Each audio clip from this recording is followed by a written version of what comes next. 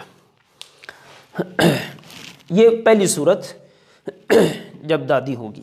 دوسری صورت اگر دادی کے ساتھ ماں بھی آ جائے،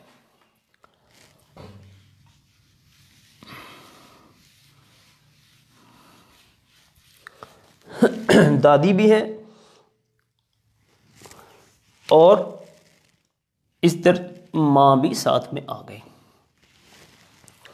تو اب ایسی صورت میں اگر ماں موجود ہے تو اس صورت میں دادی جو ہے وہ محروم ہو جائے گی۔ یہ دادی ہے، چچا ہے، ماں ہے اور ساتھ میں بیوی ہے، تو دادی کی دوسری صورت یہ بنی کہ اگر میت کی ماں موجود ہے تو ایسی صورت میں میت کی دادی ہو جائے گی۔ جیسے یہ صورت بیویوں کو ملتا ہے ربو جب اولاد نہیں، ماں کو یہاں ملتا ہے سلس، چچا یہ بنے گا عصبہ اور دادی نے یہاں ہو جانا ہے محروم۔ تو سلس اور ربو یہ جب دونوں آپس میں ملتے ہیں تو مسئلے کی صورت بنتی ہے 12 سے، تو 3 بیوی کو مل گیا، 4 ماں کو مل گیا، یہ ہوئے 7، 5 یہ مل گئے بطور عصبہ چچا کو اور دادی محروم ہو گئی۔ اگلی صورت دادی کی،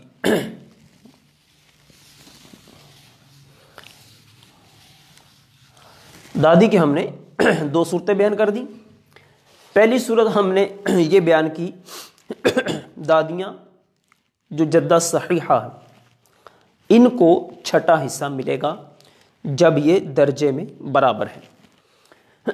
دوسری صورت ہم نے بیان کی کہ اگر ماں موجود ہے تو دادی محروم ہو جائے گی۔ اسی طرح اگر دادیاں جو باپ کی طرف سے ہوتی ہیں، یعنی جس کو دادی ہی ہم کہتے ہیں، تو باپ کی موجودگی میں وہ دادی بھی محروم ہو جائے گی۔ مثلا اس کی یہ صورت بنے گی کہ میت کا جیسے کہ بیٹا ہے، باپ ہے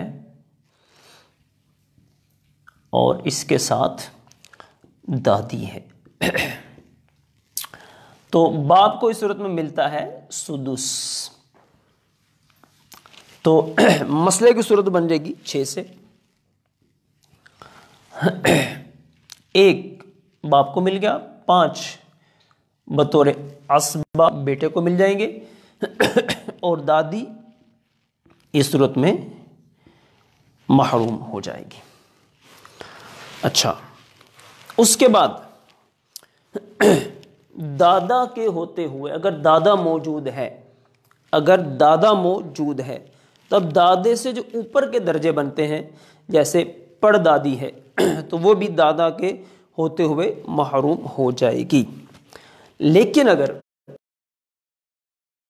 دادا موجود ہے تو ایسی صورت میں دادی جو ہے یہ محروم نہیں ہوگی بلکہ اس کو چھٹا حصہ ملے گا۔ یہ تو ایسی صورت میں مسئلہ یوں ہوگا، مثلا یہ دادا ہے، ادھر ساتھ میں بیوی بھی ہے، اس صورت میں دادا تو بنے گا عصبہ، بیوی جو ہے اولاد نہیں ہے، جب اولاد نہیں ہوگی تو بیوی کو ملتا ہے ربو، ربو مل گیا بیوی کو۔ دادی کا جیسے میں نے عرض کیا یہاں ملے گا سدس، سدس اور ربو ملے گا تو مسئلہ بنے گا 12 سے 3 بیوی کو مل جائیں گے 2 دادی کو مل جائیں گے اور یہ ہو گئے 5، باقی 7 یہ دادا کو مل جائیں گے۔ تو یہ دادی کی ہو گئی مختلف صورتیں کہ جس کے اندر اس کو حصہ ملتا ہے اور کہاں کہاں اس کو محروم ہونا ہے، وہ تمام حصے یہاں اس کے بیان الحمدللہ ہو گئے۔ اب ہمارا جو آخری ہے اصحاب فرائض میں سے، جو آخری فرد ہے اصحاب فرائض میں سے، وہ ہے ماں شریک بہن۔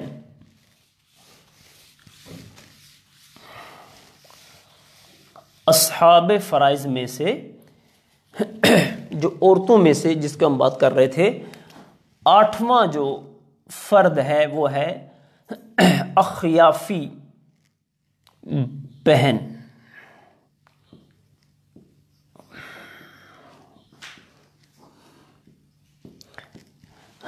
جس کو ہم ماں شریک بہن بھی کہتے ہیں، ماں شریک بہن۔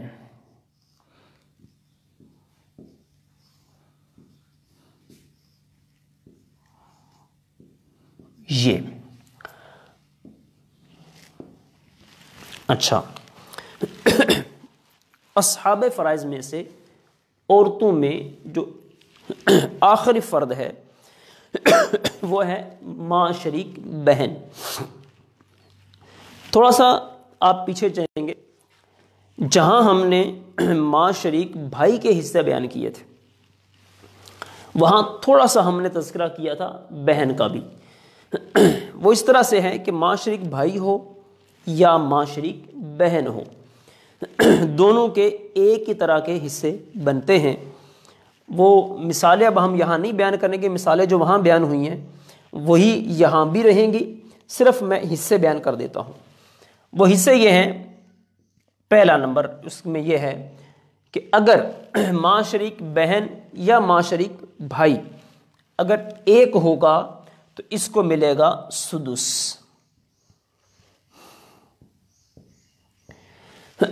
چاہے ماں شریک بھائی ہو چاہے ماں شریک بہن ہو۔ اگر 2 یا 2 سے زائد ہوں گے تو ان کو ملے گا 1/3 یعنی سلس، یا 1/6 یا 1/3 یعنی سلس۔ اور اس کی تیسری صورت یہ ہے کہ اگر بیٹا موجود ہے، بیٹی موجود ہے، پوتے ہیں، پوتی ہے، اسی طرح باپ ہے یا دادا ہے، ان سب کے ہوتے ہوئے یہ اخیافی بھائی یا اخیافی بہن یہ سب محروم ہو جائیں گے۔ تو یہ الحمدللہ ہمارے اصحاب فرائض 12 کے 12 یہاں مکمل ہو گئے۔ 4 مرد ہیں اور 8 عورتیں۔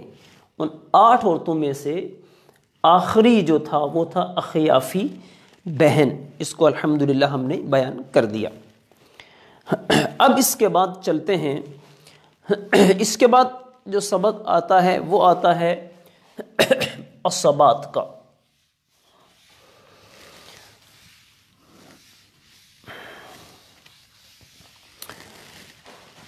اصحاب فرائض کے بعد عصبات کا سبق انشاءاللہ ہمارا یہ شروع ہوگا، عصبات کا بیان۔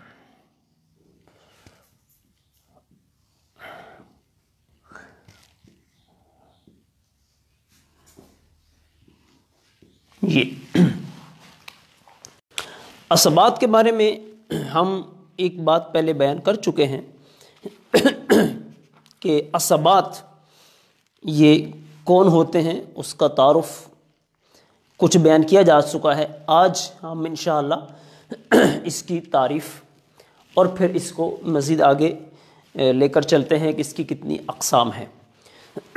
تو نمبر 1 ہم نے یہ بات بیان کرنی ہے کہ عصبات کون سے لوگ ہوتے ہیں۔ عصبات یہ وہ لوگ ہیں کہ جن کا حصہ شریعت میں مقرر نہیں۔ اصحاب فرائض ان کو دینے کے بعد جو حصہ بچے گا وہ ہم عصبہ کو دے دیں گے۔ اگر اصحاب فرائض نہیں ہیں، صرف اسبا ہی ہیں، تو کل جو بھی مال ہوگا وہ جیسے اگر قرض ہے اور وصیت ہے، ان تمام چیزوں کو پورا کرنے کے بعد کل مال یہ اسبا کو مل جائے گا۔ اب اسبا ہیں کتنی قسموں کی؟ شروع میں بھی ہم نے بیان تھوڑا سا کیا تھا، 2 قسمیں ہیں اسبا کی۔ ایک ہے اسبا نسبی،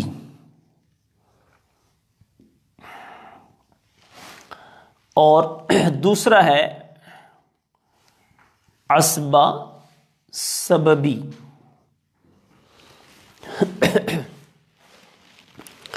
اسبا کہ جن کے حصے شرعاً مقرر نہیں ہیں، اگر یہ اصحاب فرائض کے ساتھ آئیں گے تو اصحاب فرائض کا حصہ دینے کے بعد جو بچے گا وہ اسبا کو مل جائے گا، اور اگر اصحاب فرائض ہیں ہی نہیں تو پھر اسبا ہی کو وہ حصے مل جائیں گے۔ اسبا کی ہوگی 2 قسمیں، نسبی اور سببی۔ سببی جو ہے یہ ہم نے شروع میں بھی بیان کیا تھا، یہ مولا العتاقہ ہوتے ہیں کہ آزاد کردہ غلام کا آقا۔ تو چونکہ اس وقت بھی یہ بات ہم نے بیان کی تھی کہ یہ فی زمانہ نہیں پائے جاتے، جس کی وجہ سے ہم نے اس کی بحث وہاں بھی نہیں کی اور یہاں بھی ہم اس کی ضرورت نہیں سمجھ رہے ہیں۔ اب چلتے ہیں اسبا نسبی کی طرف۔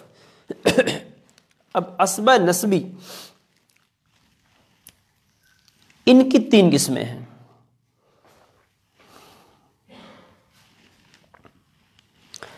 اسبا نسبی کی 3 قسمیں ہیں۔ نمبر 1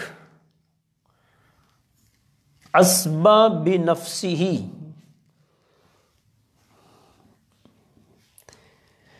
نمبر 2 اسبا بغیرہ،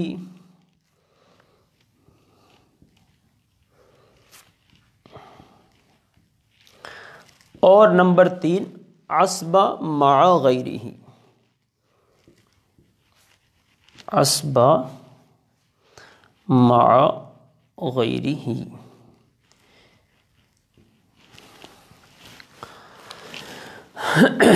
اسبا نسبی کی 3 قسمیں ہو گئی، اسبا بنفسہ، اسبا بغیرہ، اور اسبا مع غیرہ۔ اب ان کی تعریفات کیا ہیں اور پھر کس طرح سے ان کی تقسیم کاری ہوگی، حصے ان کو کس طرح سے ملنے ہیں۔ پہلے نمبر پر ہم بات کریں گے اسبا بنفسہ کی۔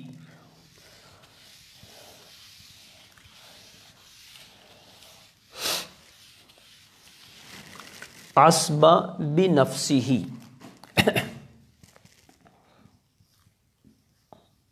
اسبا بنفسہ،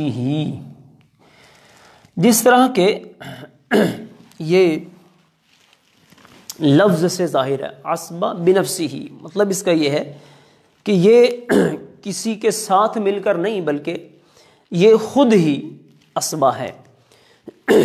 اب یہ جو اسبا بنفسہ ہے اس کی 4 قسمیں ہیں۔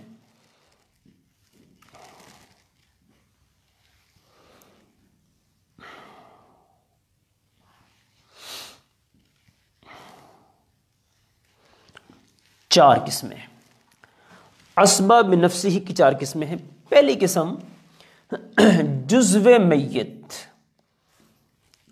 جزو میت۔ جزو میت کا مطلب کیا ہے؟ یعنی جو میت کا جز ہے اس میں آتے ہیں بیٹے، جیسے ہیں بیٹے، اسی طرح آگے پوتے، تو یوں یہ سلسلہ پوتے، اسی طرح آگے پڑ پوتے ہیں، یا اس طرح آگے یہ سلسلہ یوں چلے گا۔ تو جزو میت یعنی بیٹے، اسی طرح آگے پوتے، اور اس طرح آگے جتنے بھی چلتے جائیں گے، پوتے ہیں، پڑ پوتے ہیں، اس طرح سے. تو پہلے نمبر پہ ہوگا جزو میت. دوسرے نمبر پر ہے اصل میت. اصل میت، اصل میت. تو اصل میت میں آتے ہیں جیسے باپ، باپ، اسی طرح دادا، یوں آگے پردادا، اور یہ تمام سارے. اور اس کو آسان کر بھی سکتے ہیں ہم یوں کر کے، جزو میت یعنی فروع میت، یعنی میت کے آگے جو سلسلے چلتے ہیں. اصل میت یعنی اصول اوپر تک جو چلتے ہیں. تو جزو میت میں بیٹے ہو گئے، اصل میت میں باپ اور دادا ہو گئے. تیسری قسم، تیسرے نمبر پر یہاں پر آتے ہیں میت کے باپ کا جز. میت کے باپ کا جز. اب میت کے باپ کا جز کیا ہے؟ وہ ہے بھائی. بھائی، اور اسی طرح پھر آگے بھائی کی جو مذکر اولادیں ہیں، بھائی اور بھائی کے آگے مذکر اولادیں، بھائی اور آگے اس کی مذکر اولادیں. یہ ہوگا میت کے باپ کا جز. چوتھی قسم ہے میت کے دادا کا جز. میت کے دادا کا جز. میت کے دادا کا جز کیا ہے؟ جیسے چچا، چچا، پھر اسی طرح چچا کی آگے مذکر اولادیں اور چچا کی مذکر اولادیں. تو اسبا کی ہو گئیں دو قسمیں، اسبا نسبی اور اسبا سببی. سببی کی ہم نے بات نہیں کی کیونکہ وہ بتایا مول الاتاقہ میں آتے ہیں. اسبا نسبی کی ہم نے بات کی، اس کے آگے پھر ہم نے پہلے اولاً 3 قسمیں بیان کی ہیں: اسبا بنفسہ، اسبا بغیرہ، اسبا مع غیرہ. اس میں پھر ہم نے سب سے پہلے لیا ہے اسبا بنفسہ کو. اس کی 4 صورتیں ہیں. نمبر 1 جزو میت یعنی بیٹا، پوتا، اس طرح آگے. دوسرا ہے اصل میت یعنی باپ، دادا، اور اس طرح آگے. پھر ہے میت کے باپ کا جز، جیسے بھائی اور بھائی کے آگے مذکر اولادیں. پھر ہے میت کے دادا کا جز، چچا، اور چچا کے آگے یوں مذکر اولادیں. اب یہ جو 4 قسم کے ہم نے بیان کر دیے، اس میں جو اب وراثت کی تقسیم ہوگی نا، تو یہ تقسیم بھی اسی طرح سے ہوگی.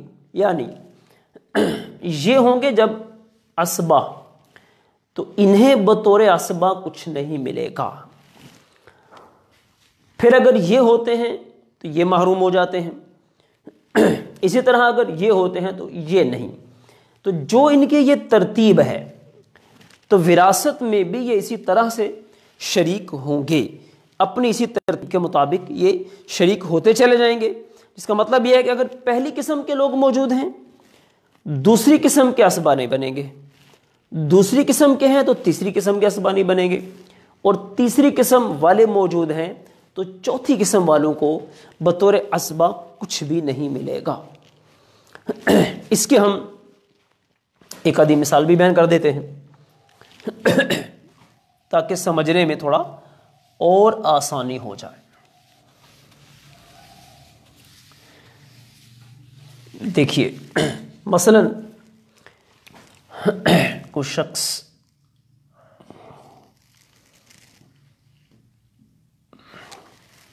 فوت ہوا، جیسے عورت کو فوت ہوئی، تو اس کے وارثین میں ہے شوہر، بیٹا اور باپ.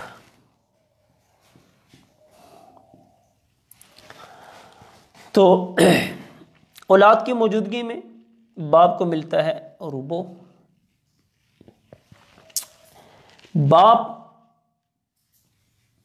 باب جو ہے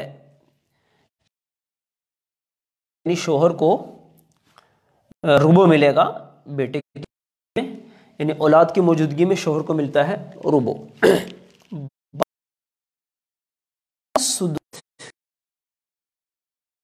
یہ اسبا بنا ہے. اس کی دوسری مثال،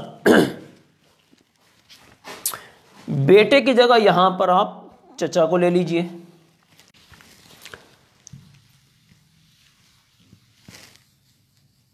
شوہر موجود ہے، بیٹا ہے. پچھلے مسئلوں میں آپ دیکھتے آئے ہیں کہ چچا بھی اسبا بنتا تھا.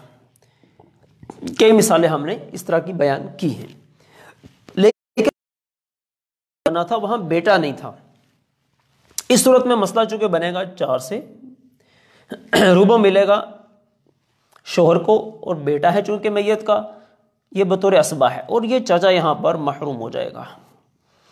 چونکہ چچا جو ہے یہ آگے جا کر چوتھی قسم میں بنتا ہے، یعنی میت کے دادا کا جز.